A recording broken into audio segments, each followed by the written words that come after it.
आप सबों का अपने ही YouTube चैनल विदर्शी नॉलेज सेंटर में हार्दिक स्वागत है। आइए आज हम सभी व्यंजन संधि को लेकर यहाँ उपस्थित हुए हैं और प्रभु की कृपा से और गुरु के आशीर्वाद से हम सभी व्यंजन संधि को समझने का प्रयास करेंगे। विलंब न करते हुए हम अपने विषय वस्तु पर आते हैं। जैसा कि सभी को पता है व्यंजन क्या होता है। व्यंजन अनवग भवति व्यंजन मिति, अर्थात व्यंजन वर्ण वो वर्ण होते हैं जो किसी स्वर की सहायता से ही बोले जाते हैं। तो व्यंजन संधि में अब देखना ये है कि व्यंजन संधि होता क्या है। तो व्यंजन संधि किसी व्यंजन का व्यंजन से, ठीक है, व्यंजन का व्यंजन से अथवा किसी स्वर से, व्यंजन का किसी स्वर से मेल यदि उत्पन्न मेल होगा और जो मेल होने पर जो परिवर्तन होगा उसे ही व्यंजन संधि कहेंगे। व्यंजन संधि व्यंजन का व्यंजन के साथ या फिर व्यंजन का स्वर के साथ मेल होने पर यदि व्यंजन में विकार उत्पन्न होता है तो उसे हम सभी व्यंजन संधि के नाम से जानते हैं। वैसे व्यंजन संधि आपको बहुत सारे पढ़ने हैं, परंतु जो आपके पाठ्यक्रम में है और सिलेबस है उन्हीं को मैं अपने इस क्लास में रिप्रेजेंट करूंगा, प्रस्तुत करूंगा। आप धैर्य धारण करके इसको समझने का प्रयास करेंगे और याद करने का भी प्रयास करेंगे। ये सारे सूत्र हैं जो पाणिनि व्याकरण में महर्षि पतंजलि ऋषि ने बताया है। अष्टो सचुना सचुः, ष्टो सचुना ष्टुः, झलाम जशोन्ते मोनुस्वारः, छे च पदान्ताद्वा अचोरहाभ्याम द्वे, अचोरहाभ्याम द्वे, समः सुटी तोरली सस छोटी, यरोनुनासिके नुनासिको वा, ngमो हर्स्वादिचि ngमोन नित्यम वा पदान्तस्य। इन सभी को आपको एक एक करके अलग अलग कक्षाओं में हम आपको समझाने का प्रयास करेंगे कि जसत्व संधि क्या होता है, सचुत्व संधि क्या होता है, सटुत्व क्या होता है, अनुस्वार क्या होता है, द्वित्व संधि क्या होता है। ये सारे के सारे मैं आपको बताऊंगा। तोरली तौकाला कैसे होता है, ये सभी आपको मैं अलग अलग वीडियोस में अलग अलग तरीके से मैं बताने का प्रयास करूंगा। वर्तमान समय में हम यहाँ उपस्थित हुए हैं जसत्व संधि को लेकर के, और जसत्व संधि को समझने के लिए आपको पहले तो यह पता होना चाहिए कि इसका सूत्र क्या है। पाणिनि जी ने सूत्र दिया है झलाम जशोन्ते।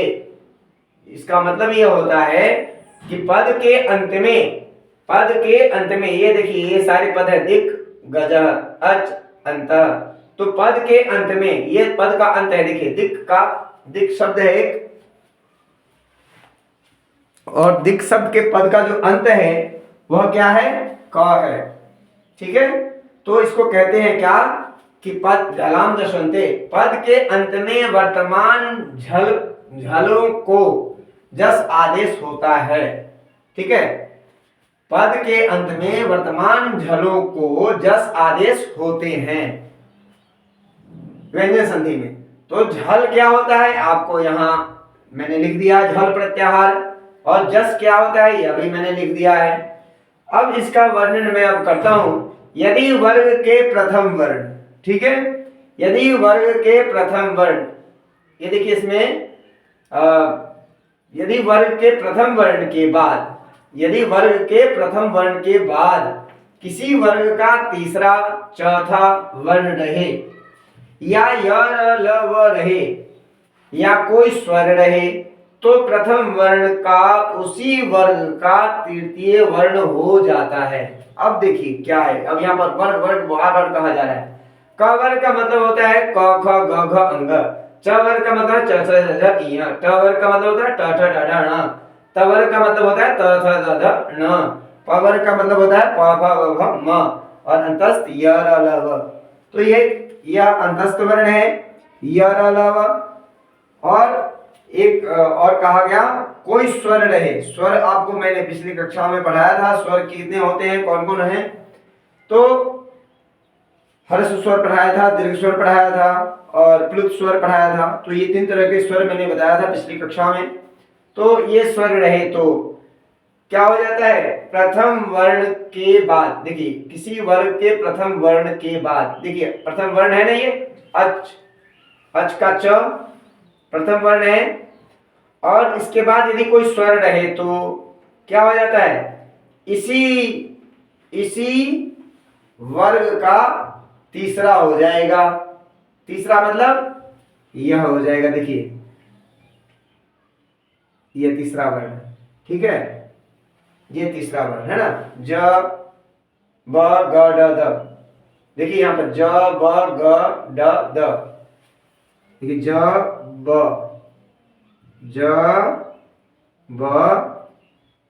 ग ड द, है ना, ये देख लीजिए जैसा। तो इसीलिए ये घटना घटती है, इस घटने के आधार पर, इस घटना को घटने के आधार पर इसका नामकरण कर दिया गया है जसत्व संधि। जसत्व संधि यही जस होते हैं, मतलब ये यदि किसी भी पद के अंत का, है ना, पद के अंत, पदांत मतलब ये पद है, दिक एक पद है, और इस पद के अंत में जो वर्ण है, देखिए पहला वर्ण का वो तीसरा हो जाता है, पहला वर्ण का क्या हो जाता है, तीसरा हो जाता है, ठीक है। पहले वर्ग का तीसरा, किसी वर्ग का तीसरा, चौथा वर्ण रहे, चौथा वर्ण भी रहेगा तो क्या हो जाएगा, प्रथम वर्ण के बाद किसी वर्ग का तीसरा चौथा वर्ण रहे। ये देखिए तीसरा वर्ण रहेगा, ये तीसरा वर्ण है, ये भी तीसरा वर्ण है, ठीक है, और ये भी तीसरा वर्ण है, देखिए तीसरा वर्ण है, ठीक है। तो अब देखिए किसी वर्ग का तीसरा या चौथा वर्ण रहे, प्रथम, यदि वर्ग के प्रथम वर्ण के बाद, ठीक है, ये ध्यान दीजिएगा, यदि वर्ग के प्रथम वर्ण के बाद किसी वर्ग का तीसरा या चौथा, तीसरा या चौथा, देखिए तीसरा है ये और ये चौथा है, ठीक है, तीसरा चौथा, ठीक है ना, तीसरा चौथा वर्ण रहे तो, या य र ल व रहे तो, है ना, उसी वर्ग का, किस वर्ग का, जो इस इधर वर्ग है दिया हुआ, ये त का क्या हो जाएगा, द, ठीक है ना, तो हो जाता है। इसी को हम लोग क्या जानते हैं, जसत्व संधि के नाम से जानते हैं। तो इस तरह के अभ्यास को देखिए, दिक् जोड़ अंतः दिगंतः, है ना, दिक् जोड़ अंतः दिगंतः, क का ग हो गया, दिक् जोड़ गजः दिग्गजः, अच जोड़ अंतः अजंतः, ये तीसरा वर्ण हो गया, च छ ज हो गया ना, ये जगत जोड़ ईसः जगदीशः, त का द हो गया, दिग् जोड़ अंबरः दिगंबरः, दिक् जोड़ भ्रमः दिग्भ्रमः, वाग जोड़ दत्तः वागदत्तः, क का ग हो गया, सद प्लस उक्ति, है ना, सदुक्ति, त का द हो गया। तो इस तरह से आपको यह बात सदैव ध्यान रखना है कि यदि वर्ग के प्रथम वर्ण के बाद, वर्ग के प्रथम वर्ण के बाद, ये जो वर्ग के प्रथम वर्ण के बाद यदि किसी भी वर्ग का तीसरा या चौथा वर्ण रहे तो, या य र ल व रहे तो, या कोई स्वर रहे तो, इसी प्रथम वर्ण का क्या हो जाएगा, तीसरा वर्ण हो जाएगा। आशा करते हैं आप सबों को यह जसत्व संधि समझ में आ गया होगा, और आप इस तरह के बहुत सारे उदाहरण आप अपने चारों ओर देखते हैं, पुस्तकों में देखेंगे तो उसे संधि विच्छेद और संधि करने का प्रयत्न करेंगे। निस्संदेह आपके यह संधि आपको समझ में आ जाएगी। तो आज की कक्षा हम यहीं समाप्त करते हैं, पुनः अगली कक्षा में उपस्थित होंगे और अन्य व्यंजन संधि के साथ। धन्यवाद।